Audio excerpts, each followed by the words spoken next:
तो इन शुरुआत आपसे कर लेती हूं भाई, ये महाराष्ट्र की लड़ाई कैश तक आ गई, इतनी असहज स्थिति है कि नोट बांटे जाने लगे। नमस्ते गरिमा जी, सबको नमस्ते। देखिए, जो लोग आज से 30 वर्ष पहले जेएमएम ब्राइबरी केस में कन्विक्टेड हो चुके हैं, जो कैश फॉर क्वेरी के लिए बदनाम रहे हैं, उनको एक तो सब जगह केवल कैश नजर आता है और दूसरा उनको लगता है कि 50 करोड़ बहुत मामूली रकम है, कहीं भी आप कोई भी ले जा सकता है। इस केस में पैसे की लेन देन का कोई मामला नहीं था। मैं बहुत जिम्मेदारी के साथ कह रहा हूं, विनोद जी को भी मैं बहुत करीब से जानता हूं, यहां कोई ये लेन देन का मामला था ही नहीं। ना तो कोई सीसीटीवी एविडेंस है, ना कोई भी प्रमाण है वहां उस तरह के कैश के पाए जाने का। ये डीएम का बयान पढ़ा मैंने तो इनसे ना, डीएम साहब जो एक सेकंड आप सुन लीजिए, पूरा सुन लीजिए। जो एफआईआर इस वक्त हुआ है, जो एफआईआर उन पर हुआ है, वो केवल आचार संहिता के उल्लंघन का है। और उनकी अगर बात उनके वर्जन से जाए तो उन्होंने स्पष्ट कहा है कि वो वहां से गुजर रहे थे, पार्टी कार्यकर्ताओं ने निमंत्रण दिया, उनको शायद निमंत्रण नहीं स्वीकार करना चाहिए था, लेकिन बूथ लेवल की मैनेजमेंट की जो मीटिंग्स आखिरी दिन चलती है, ये वही मीटिंग्स था और इस पर केस दर्ज हो चुका है। तो इस पर इन्वेस्टिगेशन होने दीजिए। थोड़ा सा अगर दोषी पाए जाएंगे, फैक्ट थोड़े से गड़बड़ रखे जा रहे हैं क्या? ये डीएम साहब हैं, नाला सोपारा कॉन्स्टिट्यूएंसी पालघर के अंतर्गत आती है और पालघर के डीएम साहब हैं गोविंद बोड़के। उन्होंने कहा कि हमारी टीम होटल में गई, जांच पड़ताल की तो 9,83,000 के आसपास रकम मिली है, कुछ कागज पत्तर बरामद हुए, मामले की जांच चल रही है। 9,93,000 की रकम मिली है। देखिए ये जिस तरह से ये पूरा प्रकरण हुआ है, ये प्लांटेड हो सकता है। हाँ। इसलिए मैं कह रहा हूं जांच पूरा होने दीजिए। ये प्लांटेड हो सकता है। हितेंद्र ठाकुर जो उसी पार्टी के नेता हैं, बहुजन विकास अघाड़ी, उसी अघाड़ी के नेता है, बहुजन विकास अघाड़ी के नेता है, वो उसके बाद विनोद तावड़े जी को लंच खिलाने ले जाते हैं। क्या आपने वो दृश्य देखा या नहीं देखा है?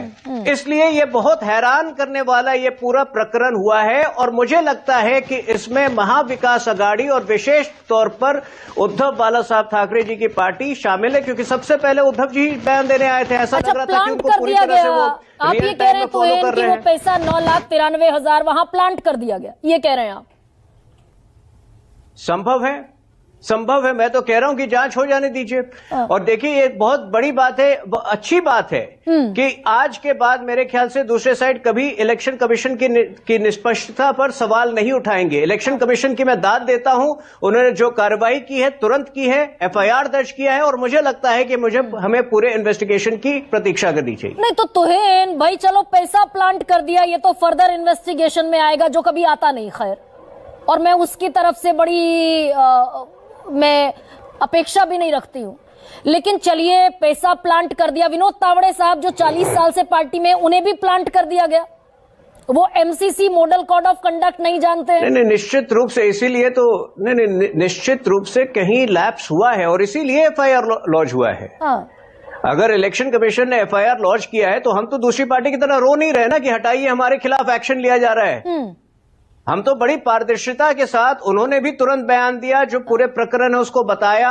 और हम भी ये कह रहे हैं कि इलेक्शन कमीशन सर्वोपरि है। यहाँ पर जो इलेक्शन कमीशन को उचित लगता है इन्वेस्टिगेशन और छानबीन के साथ, हम उसका सम्मान करेंगे।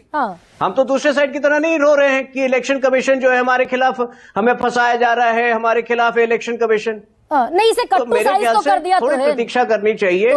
इसको down to size, cut to size करने की तो कोशिश हुई है भाई। 2019 के चुनाव में इस पूरे प्रकरण को आप कह रहे हैं प्लांट कर दिया, पैसा 9,93,000 रुपए प्लांट कर दिया गया। संभव है, मैं कह रहा हूं संभव है, पल्ला छुड़ा लिया। नहीं, मैं कह रहा हूं संभव है। मैं यही कह रहा हूं कि बहुत तुरंत इस पर कार्रवाई भी की गई है, जिसका हम स्वागत करते हैं। अब आप 2-3 दिन रुकिए, आप प्रतीक्षा करिए कि जांच पूरी हो जाए और जो भी इलेक्शन कमीशन की फाइंडिंग्स होगी उसका हम सम्मान करेंगे। लेकिन तुहेन भाई, ये पैसा काले धन का, ब्लैक मनी का, कैश का, शराब बटती है, इसे डिनाई कर सकते हैं क्या इस देश की सबसे बड़ी पार्टी के राष्ट्रीय प्रवक्ता तुहिन सिन्हा? ये होता है। नहीं, वो तो जो न्यूज में आ चुका है, जो पब्लिक डोमेन में है, उसको मैं कैसे डिनाई कर सकता हूँ? भाई आपको फंड मिला 2019 में, तो कोई नहीं डिनाई कर सकता हूँ। आपको फंड मिला 2019 में 588 करोड़ रुपए का, पैसा खर्चा कर दिया आपने 712 करोड़ रुपए। ये तकरीबन 150 करोड़ एक्स्ट्रा कहां से आ गया? बॉन्ड्स इलेक्टोरल नहीं, वो आप कौन सा हिसाब दे रहे हैं, मैं उसको इस वक्त वो मेरे समक्ष नहीं है। इलेक्शन कमीशन का है ये। पार्टी की अकाउंटिंग जो है, वो पार्टी की अकाउंटिंग हर साल ऑडिट्स होती हैं, तो ऐसा कोई ऐसा अननोन एक्सपेंडिचर संभव ही नहीं है। क्योंकि हम कांग्रेस पार्टी की तरह नहीं है जिस पर इनकम टैक्स में पिछले 30 सालों से केस चल रहा है। हमारी ऑडिटिंग, हमारी अकाउंटिंग बड़ी पारदर्शी होती है और हर साल सारे कंप्लायंसेस पूरे होते हैं। कोई इनकम टैक्स की तरफ से कोई हमारे ऊपर केस नहीं है पार्टी के ऊपर। ये भी आप जांच कर लीजिए। मैं आपको चुनाव आयोग का डेटा दे रही हूं, सवाल उठा रही है। मैं ये जो डेटा दे रही हूं, ये चुनाव आयोग का ही डेटा दे रही हूं। फंड की जानकारी दी पार्टी ने, 588 करोड़ रुपए खर्च किया, 712 करोड़ रुपए। नहीं तो संभव है कि वो जो है इलेक्ट्रल बॉन्ड्स के अतिरिक्त भी आए होंगे। आए आप होंगे। उसका अंश देखिए ना, वो कितना है, 15% एक्स्ट्रा है, कोई बहुत बड़ा भी नहीं है। लेकिन मेजॉरिटी जो है 90% से ऊपर जो है वो सारे इलेक्ट्रल बॉन्ड्स के जरिए आए थे। और इलेक्ट्रल बॉन्ड्स इस देश में बहुत जरूरी था। उसके बंद होने के बाद नुकसान हुआ, उसके बंद होने के बाद ये जो ब्लैक कैश का फ्लो है वो बढ़ा है, जिसमें आईटी और सीबीआई की रेड हुई तो पैसे मिल गए, दवा कंपनियों के सैंपल फेल हुए तो पैसा इलेक्ट्रल बॉन्ड के जरिए मिल गया। आप उसकी एडवोकेसी कर रहे हैं जिसे सुप्रीम कोर्ट ने अनकॉन्स्टिट्यूशनल कह दिया। उससे पहले क्या होता था? आप ये बताइए। कांग्रेस पार्टी जो है वो कैश में ही पूरा करती आई है पहले 60-70 सालों तक। और उसमें उन्हीं के कार्यकर्ता जो पैसे आते थे ब्लैक के, उसमें भी जो है वो घपला करके अपने बड़े बड़े मकान बना लेते थे। तो उससे तो बेहतर था ना इलेक्ट्रल बॉन्ड का। उससे बेहतर था, जिसे सुप्रीम कोर्ट ने असंवैधानिक कह दिया, खारिज कर दिया। और सारा पैसा आपको बताना पड़ा कि कहां कितना लिया गया। नाना नाना नाना करते